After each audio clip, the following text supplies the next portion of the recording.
વ્યારાના doctor Baba Saheb Ambedkar road ખાતે આદિ કર્મયોગી અભિયાન અંતર્ગત ડિસ્ટ્રિક્ટ પ્રોસેસ લેબ તથા બ્લોક માસ્ટર ટ્રેનર બીએમટીએસ માટે 3 દિવસીય તાલીમ કાર્યક્રમને ભવ્ય શુભારંભ જિલ્લા કલેક્ટર ડોક્ટર વિપિન ગર્ગની અધ્યક્ષતામાં કરવામાં આવ્યો હતો। વ્યારાના ડોક્ટર બાબા સાહેબ આંબેડકર હોલ ખાતે આદિ કર્મયોગી અભિયાન અંતર્ગત ડિસ્ટ્રિક્ટ પ્રોસેસ લેબ તથા બ્લોક માસ્ટર ટ્રેનર બીએમટીએસ માટે 3 દિવસીય તાલીમ કાર્યક્રમનો ભવ્ય શુભારંભ જિલ્લા કલેક્ટર ડોક્ટર વિપિન ગર્ગની અધ્યક્ષતામાં કરવામાં આવ્યો હતો। કલેક્ટરશ્રીએ પોતાના સંબોધનમાં જણાવ્યું હતું કે આદિ કર્મયોગી અભિયાનનો મુખ્ય ઉદ્દેશ માત્ર ઇન્ફ્રાસ્ટ્રક્ચર પૂરતો નથી, ગામ વિકાસ એટલે કે માનવ વિકાસ, સમાજ વિકાસ, સુવિધાઓના વિચાર સાથે આગળ વધવાનો છે।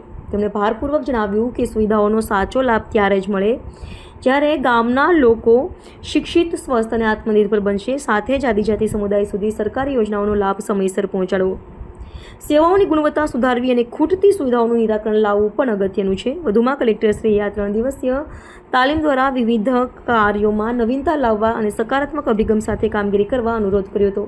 આ પ્રસંગે પ્રયોજના વહીવટદાર શ્રી જીવનસિંહ રાઠોડે પણ અધિકારીઓને આદિ કર્મયોગી અભિયાનની વાસ્તવિકતા, અભિયાનનો હેતુ અને અધિકારી કર્મચારીઓ ગ્રામ્ય કક્ષા સુધી કેવી રીતે કામગીરી કરવાની છે તે અંગે માર્ગદર્શિત કર્યા હતા।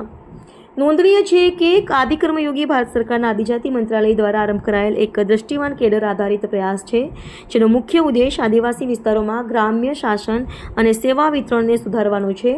આ પ્રયાસ એક જન આંદોલન છે, જેથી લોકોની સહભાગિતા પરિવર્તન લાવવામાં આવે।